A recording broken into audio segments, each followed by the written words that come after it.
जाएगा जब यहाँ से तो कोई न साथ देगा। 2 गज कफन का कपड़ा ही तेरा लिबास होगा। जाएगा जब यहाँ से तो कोई न साथ देगा। 2 गज कफन का कपड़ा ही तेरा लिबास होगा। किस पर तू करता है घमंड, किस पर तू करता है घमंड, मिट्टी में एक दिन मिल जाई।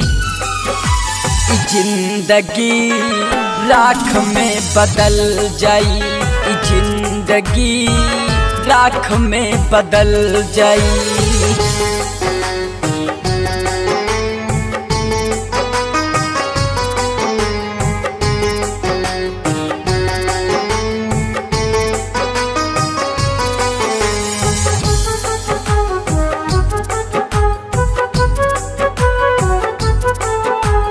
कोई यहाँ पर है नहीं, क्यों कह रहा तू मेरा।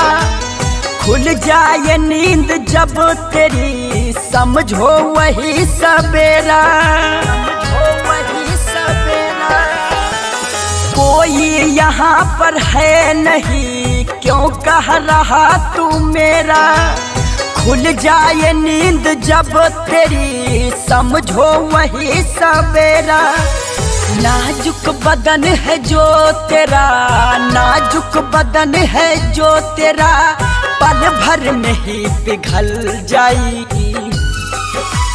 जिंदगी राख में बदल जाई, जिंदगी राख में बदल जाई।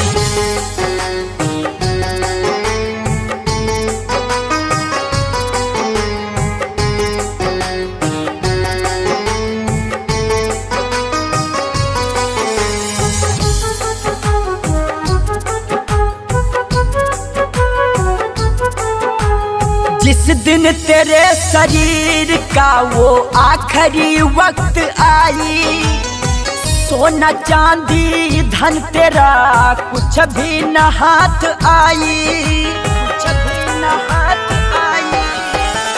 जिस दिन तेरे शरीर का वो आखिरी वक्त आई, सोना चांदी धन तेरा कुछ भी न हाथ आई। अपनों का साथ छूट के, हरिओम का साथ छूट के, मरघट में एक दिन चल आई। जिंदगी राख में बदल जाई, जिंदगी राख में बदल जाई।